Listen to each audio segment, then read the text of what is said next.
and welcome. And today we're talking about something that many of us can relate to.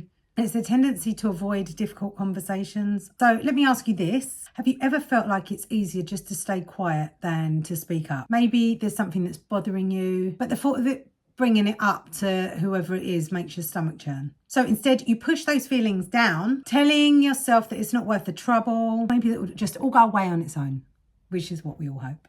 So it might feel safe in the moment to avoid those conversations. Believe me, I completely understand. But over time, avoiding confrontation can leave you feeling resentful from the people in your life if that's who you're avoiding the conversations with.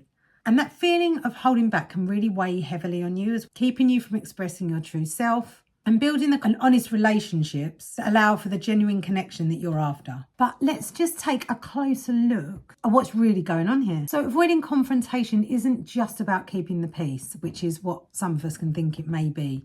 So more often than not, it's tied to a deeper fear. So a fear of conflict, a fear of being judged maybe by other people if you actually admit something, or even a fear of not being liked. We worry that speaking up will make others feel uncomfortable perhaps, or will somehow be seen as difficult, demanding or unkind. So this pattern keeps us from expressing our needs and our desires in the right way. So you're sending a message to yourself that your thoughts, feelings and desires don't matter. Or there's more the importance of making other people feel comfortable than actually your own needs. And this can take a real toll on your sense of self-worth as well. That creates an inner conflict inside you.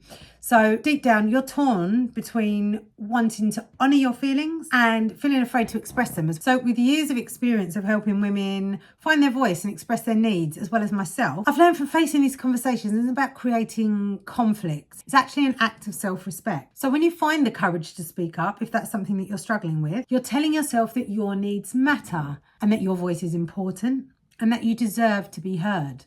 Because you do. And here's the amazing thing as well. Approaching these conversations honestly and respectfully, which is maybe something that you weren't taught to do if you're brought up in a high conflict environment, for example. It often leads to deeper and more authentic relationships, which is something maybe you're not used to, hence the reason why you find it very difficult to either to have confrontation as such or to be able to have difficult conversations. So the people in our lives don't always know how we're feeling unless we tell them. So by expressing yourself openly, you're giving others the opportunity to understand how you are feeling and how to understand you better too, and to respond with empathy and support as well. And if that's not how they're going to respond, then they're not the right people to be speaking to. So, and as challenging as these conversations can be, they're often the foundation of trust and intimacy in relationship, and that goes for friendships as well as romantic relationships, as well as work relationships as well. If you can't turn around and tell somebody, you're too much for me at the moment, I don't want to have this conversation, save it for another day perhaps. Imagine the kind of relationships that you could build if you felt empowered to say what you really wanted to say and show up fully as yourself instead of hiding things away. So you'll likely feel more connected and respected and understood by the people in your life, which is something that we probably find really important. Now let's talk about some more practical steps that can help you start finding your voice and approaching these conversations with more confidence too, if that's something that you struggle with. So I'll share some strategies that can make the process feel more manageable and help you build the courage so that you can speak up. Now, the first step is to really take a step back and see what you want to say and why you want to say it. So think about the outcome. What are you hoping to get out of this conversation? And how you can express with compassion, both for yourself and for the other person as well.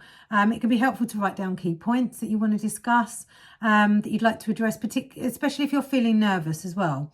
So remember, this isn't about proving a point and winning an argument even, although that might be something that you actually do want to do. But it's more about honestly expressing your feelings and needs in a way that helps people understand you. Try using I statements. I know it's a pretty obvious one to some people, to communicate your feelings without projecting any blame as well. That's a really good one. So I feel unheard when I don't get the chance to speak. That kind of statement will work. And it helps keep the conversation open and non-defensive as well. They're powerful because they focus on your feelings, making it easy for the other person to understand where you're coming from. So that's one thing you can try. And then practice actively listening as well. So what do I mean by actively listening?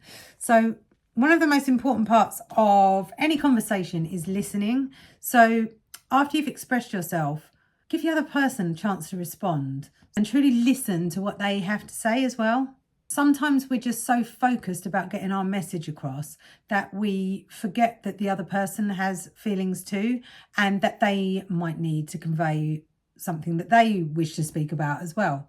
And it's not just all one-sided. When you listen as well, you're creating a space for both people to be heard and understood as well, because that is the main thing. You want to be understood. You want to be heard. You'd rather not have the confrontation or turning into an argument. So it doesn't mean you have to agree with everything the other person says. Definitely not. But listening can lead to mutual understanding and respect, even if there are differences. So it's a really good thing to try, active listening, if it's not something that you're used to doing. Now, let's consider what happens if you don't face these conversations. Continue to avoid speaking up. So you may find yourself increasingly frustrated and disconnected, particularly if this is your partner, your children. You might just find it really difficult to reconnect with somebody, particularly if it's turned into an argument and you haven't either actively listened or got your point across in a way that's not going to cause a confrontation in the first place. So that's why it's really important. And then your true feelings remain unexpressed. So avoiding these conversations, it may protect you from discomfort in the short term, but in the long term, it just keeps you from experiencing the relief, empowerment and connection that come across with honest communication. Also, I want you to think about how this affects your own self-worth as well. So if you're constantly holding back, you're sending a message that your needs and feelings aren't as valuable as keeping the peace. So perhaps something you've learned in childhood, that your feelings weren't and your voice wasn't heard. You were dismissed perhaps, and that is why you find it so difficult to speak up in adulthood. Remember, this is a process and it's okay to feel nervous. It's okay to be worried about how your voice is heard. And it's a sign that you're stepping out of your comfort zone too and into a place of growth. These things that we find difficult, and when we start doing them, that bit then gets easier, and then the next bit gets easier. But it's really important for you to have these conversations, but also to get to the root cause of why you might be stuck and you might not be able to have those conversations in the first place. So these steps aren't for everyone. They're not something that everyone finds really easy to do. So don't think for 1 minute that you're failing if you're unable to do these steps. Thank you for joining me, and thank you for taking the time to invest in yourself and your relationships too. So finding your voice is a journey if you find it very difficult, but each time that you speak up, you're building the confidence to express yourself more fully. So imagine the freedom and the connection that can come from allowing yourself to be seen and heard and understood. I'm here cheering you on as you embrace the path for a more confident self and more authentic relationships as well, in a life that honours your true self. So until next time, take care, and remember, you do deserve to be heard. Thanks for watching.